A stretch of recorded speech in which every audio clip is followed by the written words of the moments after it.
Everyone, this is Mitch, and it is Wednesday, May the 1st, 2018. Here with your free live show. Of course, we do live free picks every single day, 7 days a week, 365 days a year. Most of the time, that is at 11 a.m. Eastern Standard Time. Next Monday, this coming up Monday, we'll be doing it at a special time. We'll figure out what time that is. More than likely, it's going to be early. So, be an early show on next Monday. I'll be traveling. So, at this 11 o'clock is like right when my plane is leaving because I have to do the dual setup to do this. It's impossible. But, anyways, if you're at the site and you're looking for the dog of the day pick, just click on the video. It'll take you to our YouTube page. You'll be able to see the dog of the day video there. Of course, if you subscribe to our YouTube page, hit the little bell up in the right-hand corner. You'll get notified when I go live. I know I'm a couple minutes early today, but it's the way it is. If you guys have followed and liked our page on Facebook, and if you've hit that notification button over on YouTube, you've been notified that I go live. So kind of how it works. Anyways, hopefully you guys are off to an awesome start to your day. And, yeah, just NBA playoffs still underway. We got Major League Baseball today, NHL. It's all starting to happen. Trying to get over to my, over on YouTube, trying to get over to the watch page. Morning. Yep, I saw that 80-foot wave, but that only breaks the record. That breaks the record by 2 feet. It's not like it was like the second biggest wave ever surfed was like 6 feet or something. It's 80 feet, and the record they beat was 78 feet, which is still a monster wave. I mean, there's every year there's the big wave surfing contest. There's usually 3 or 4 a year depending on the conditions, and in most of those contests you'll see waves that look like that.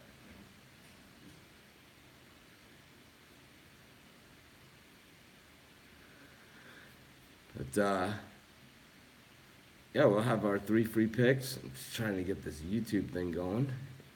Still trying to get it to work. I see a lot of people subscribing, which is a good thing. Definitely helps us. And I know that I know you guys have a lot of choices when it comes to the live show. And I appreciate you choosing ours.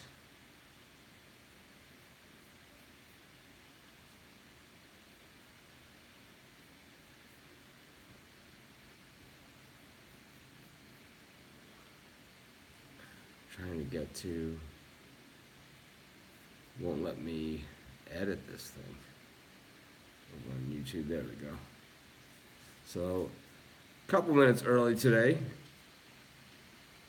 No, it's definitely not a fake, the wave. It definitely was real. But like I said, those big waves, it's not like it's every day that it happens, but it's not that uncommon. It's like, we're talking just 2 feet. It's this much bigger than the last one. Well, you can't see it in the camera, but there it is. Not that much difference between the second largest. So, well, that was a monster wave. If you look at Peahi Challenge, Peahi Challenge 2018, you'll see guys riding like waves that size, like 50 of them.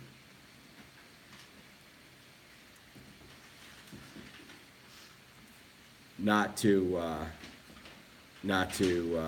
in any way make that feat seem any smaller than it was, because it's still a massive wave.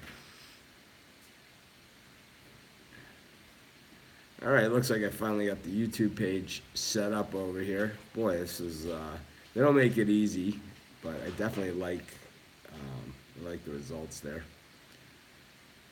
Marcus, good morning. Morning, Joe. Wall, take off. Thomas, Renee. Yeah, Thomas hasn't seen big waves like that because he probably hasn't been to Maui. Because over at Jaws, definitely they have them that size. And there's actually a surfing competition in Oahu called the Eddy that it only goes, there has to be certain conditions, and the waves have to be like 40 plus faces in order for the contest to even go. So it only goes like once every 6 years or something like that.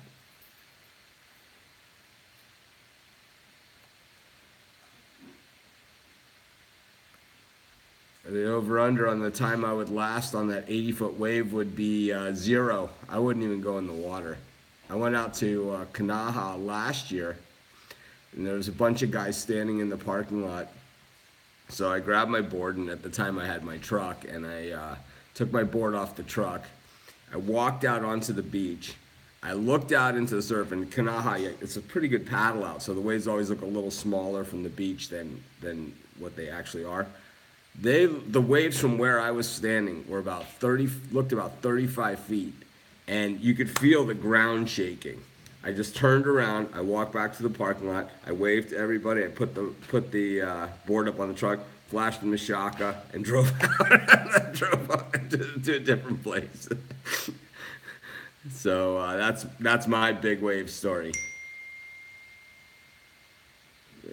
Yeah, that's my what you just heard is my friend John sending me the text from the beach saying that it looks a little smaller than yesterday. Yesterday was fun size. It wasn't 80 feet, that's for sure. It wasn't even 6 feet. It was more like 4 feet on the good ones. But it's still fun. So let's see what we got for today's action.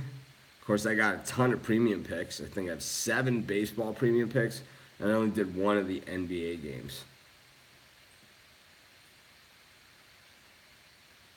So let's get a quick look and see what we have. We got some big dogs today. Got some interesting matchups. We got some games that I wouldn't touch with a 10-foot pole. So one of the games that I was looking at, and I was going to give this out as a premium pick, and I didn't. So this would kind of be like where I drew the line on the premium picks, because there was a lot of games that I liked. I'll tell you, when I looked at the games for today, there was a lot of ones I liked. Whether that means that, we have a lot of winners like we did yesterday or not, well, that remains to be seen, right? But what we do know is that I when I looked at it, I did see a lot of ones that I liked. And this one was in Miami where the Marlins are taking on the Phillies. Marlins beat the Phillies yesterday. We talked about this game on the show where I basically said it was a coin flip, and they did not give Arrieta the low strike. And you saw what happened when Jake Arrieta did not get the low strike call. He was gone in 4 innings. He was absolutely crushed. And I believe I sent a text to a friend of mine who's a total front runner. This guy he's a friend of mine, but he's the opposite of me. I always like the big underdog. This guy, like, oh yeah, he's like almost like a cheerleader, right? I could give 2 shits about cheering, except for the Miami Hurricanes, in football. It's like I only care about the teams that I bet on, right? So I'm on the opposite side of most of the popular teams every day, and I sent him the text that I'll trade you a bag of dog shit for Jake Arrieta, and I think I would still be getting the bad end of the deal on that one. But I got to say that I like the Marlins again here. Garcia has been totally underrated this year. I think the Marlins are a better team than people think. I mean, there's some lousy teams in baseball this year. The Marlins are probably one of them. But there's a bunch of teams in that bottom rung. And I would say of those bottom rung teams, the Marlins at least have the best chance of beating some of these decent teams. And the Phillies, while they're a great home team, only 5-7 on the road this season. They're 16-12 this season, so they've only played 12 road games where they're 5-7 in those road games. The Marlins 6-10 at home, but they've played a pretty tough home schedule when you look at it. They've played some of the tougher teams in baseball as part of that schedule. I'll tell you what, I like the Marlins here. This game is a pick 'em as far as the odds go. So Justin is saying that Kyle is a beast in hockey. He absolutely is. I will, as I've said for the last 10 years, July 1st will be 10 years that I've been online, and I believe Kyle's been with me for 9 of those. So he's always been a beast at hockey. I get like nasty emails all the time when people like blow a pick, and it's like it's crazy to even think this, especially on the free picks, where it's like we're just giving a pick on every single game. So more than likely, any given day, you're going to be able to find at least a couple, right, that we lost. So you can write me the email telling me we suck. And many people have taken the opportunity over the years to do that, but no one's ever sent me an email saying Kyle doesn't know his stuff. I've never ever gotten that. So yeah, Kyle is like a big Edmonton fan in hockey. As a fan, he's a fan of Edmonton, even though he's from Toronto. I think it's the whole Gretzky leftover thing. But of course, got 3 free picks. We've got 1 already.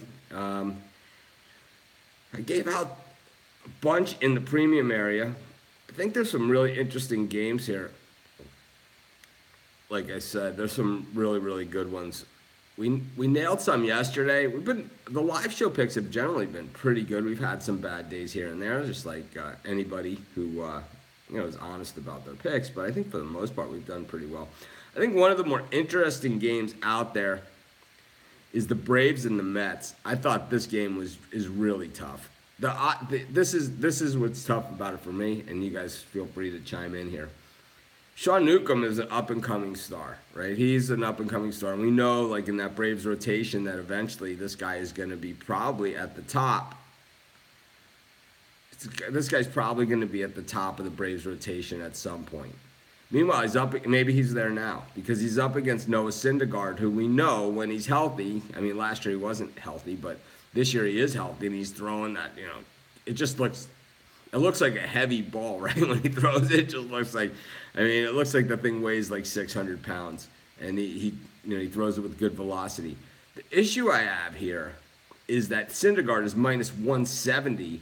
The Mets are 17-9. They're 7-4 at home. The Braves have a winning record. They're on the road, 8-7, 16-11 straight up for the season. So plus 160 on the Mets, very, very hard to pass on that kind of odds for me. You guys know I love to justify taking the big price and, I'll sit here and do it all day long, even if it doesn't make sense to a lot of people. And according to my emails, a lot of these big winners that we've had, these dogs are stupid picks. But this one, there's no reason to even bet either side in this one. Under 7.5 is the play in this one. I know both these teams can swing the bats, but I think this one is going to be one of those low-scoring, strategic type games. And I expect that this one's going to be a low-scoring game. So the total started at 7 in this one. It went up to 7.5. So you guys know I love to move it. I love to go against the public action and the way and line movement. This one's a great opportunity to do that. We'll take the under 7.5 in the Mets-Braves game. Also in this one thing that we need to remember as well, if you're looking to take the Braves here, is that this line opened at minus 205 for the Mets. It's moved down $35 down to minus 170, and the take back is plus 160 on Newcomb. I like dogs, but I like it when people hate my dogs. It just seems that when the public is on a dog, it's a bad situation. So I know that most of the public is on the Mets in this game, but still enough of the public has been on the dog here to move the line. And to move the line pretty big. So I'm going to go with under 7.5 in this one. So, of course, we give out free picks every single day, 100% free. All we ask is that all